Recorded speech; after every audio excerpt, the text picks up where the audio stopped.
Gershwin wrote the Rhapsody in Blue in 1924. It's an interesting story about how it came about. He was a composer of Broadway shows, Tin Pan Alley, he wrote show tunes, hugely successful, and there was a band leader named Paul Whiteman, who actually was a very classically trained musician, and he started a jazz band in the 1920s. His jazz band was hugely successful.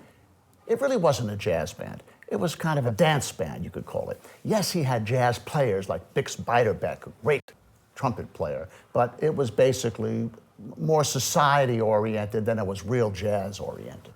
He had this idea that he wanted to bring together classical music and jazz. So he wanted to do an experiment in modern music and have a classical jazz concert. And with that in mind, he asked Gershwin to write a piece. He wanted a piano concerto. One day, early in 1924, Ira Gershwin, his brother, noticed there was an ad in the New York Herald Tribune that said, concert of modern classical jazz music at Aeolian Hall with the Paul Whiteman Band with a new work by George Gershwin. So Ira calls his brother and says, George, what new work is there? And he said, I don't know about that. I'm not doing any new work. I don't know anything what he's talking about. I didn't agree to do any piece.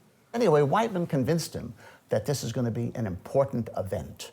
Gershwin was on his way to Boston for an out-of-town run of one of his shows, and he started sketching the Rhapsody in Blue on the train.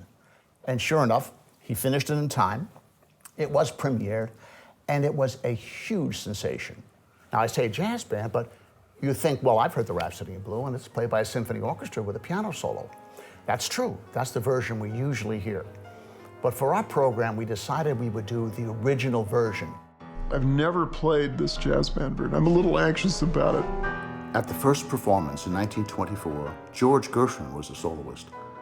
Our new recording of the original jazz band orchestration features piano soloist Lola Astanova. The orchestra part, the A major, dun, da, da, da, da, da, dum, dum, dum, da, da, dum, dum. I mean, this theme is the best.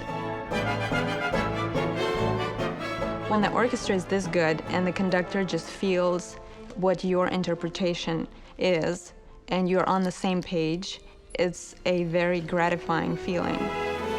I think Maestro Schwarz reads Gershwin so well, and we have a natural rapport and we have good ideas together. It begins with this great clarinet solo. There are certain pieces that when you hear the first note from a certain instrument at the beginning, everybody knows what's going to happen. There's a wonderful history about that famous trill and gliss at the beginning of Rhapsody in Blue. It was really Paul Whiteman's clarinetist who was just fooling around at the beginning of it and as a joke, and everyone loved it so much that it stayed in.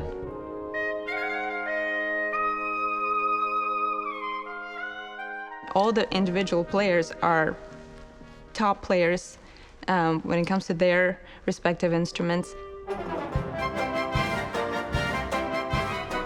Gershwin actually is on the cusp between being sort of popular or jazz-oriented and classical. This is a quintessential American piece. You think New York and Gershwin, New York of the 1920s. Certainly, we will try and play with a lighter, punchier, jazzier style.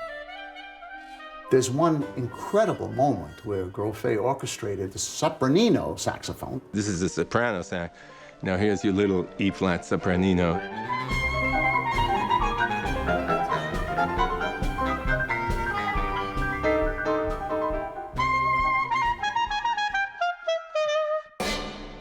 Grofé orchestrated the percussion section in an interesting way.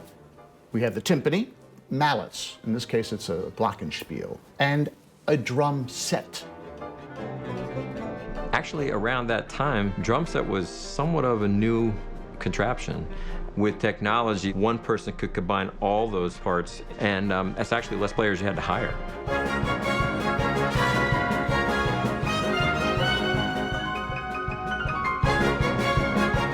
There's a reason it is a staple of American orchestral repertoire. And it's another one of those things you grow up loving, you know. One of the great composers of all time. It's so much fun to perform. And you have these tunes, the melodies that are just, no matter how many times you've heard the melodies, you never get tired of it.